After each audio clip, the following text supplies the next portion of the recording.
Well, I thought it was a very exciting session because there's a lot of new approvals in lymphoma, and if you think back about 10 to 15 years when there were no new approvals for many years, this is extremely exciting, the pace of approvals at present. I thought it was also an interesting session because the FDA reviewers presented their thinking that went into the approval process, and also in some cases they presented intent to treat analyses that the companies are not widely presenting. So I thought that was interesting to see, both for the Novartis and the Kite product. I think the CAR T-cell products are obviously very interesting, both the pediatric product and the adult lymphoma product that I discussed, the captogene Tcell, which was recently approved in October.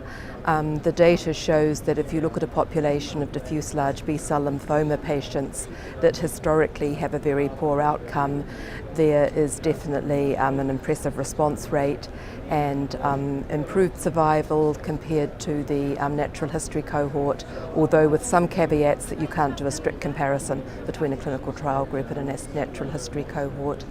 So I think it was also very interesting in the oral session this morning as a follow-up that with the CAR T-cell trials in lymphoma, both with the approved product and also two of the other products in multi-centre late phase testing, that it looks like patients who are in CR at 3 months, the majority remaining in CR with longer follow-up.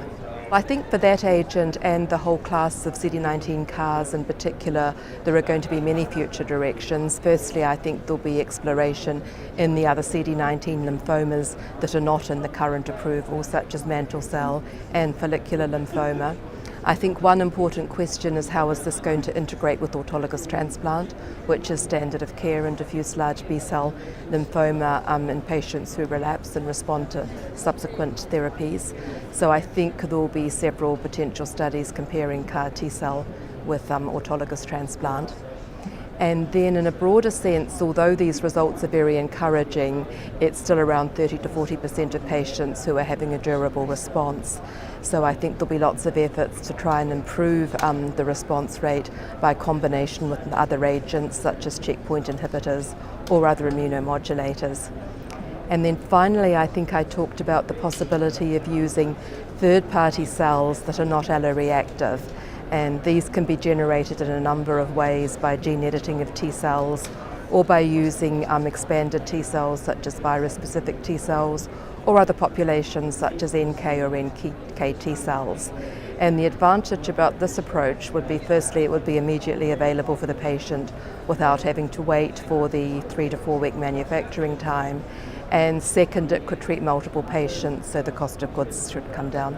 There was a second generation BTK inhibitor, acalabrutinib, which on the study that the FDA granted provisional approval on looked interesting in patients with mantle cell lymphoma in producing a much higher CR rate than with the first generation BTK inhibitor, and also potentially being less toxic.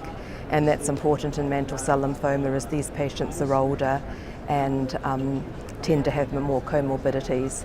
So I think these are interesting results. They need to be compared, they need to be expanded by looking at patients who have failed ibrutinib therapy, and I think this agent will be evaluated in combination with other agents such as bendamustine and rituximab earlier in the course of the disease with patients with mantle cell lymphoma.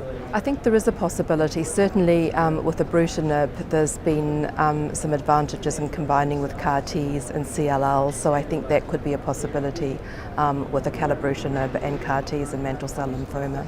So the last drug was capancilib, which is a PI3 kinase inhibitor, and it was approved based on a study in Europe which showed that it had a significant response rate and a reasonable duration of response. So it's going to be an addition to the armamentarium for patients with relapsed follicular lymphoma after 2 lines of previous therapy. It still does have some side effects, as do other drugs in this class, so I think its place it will still need to be defined. I think it would be helpful to have biomarkers to perhaps predict who's going to respond to this therapy and who's going to have toxicities, but unfortunately there aren't any available yet.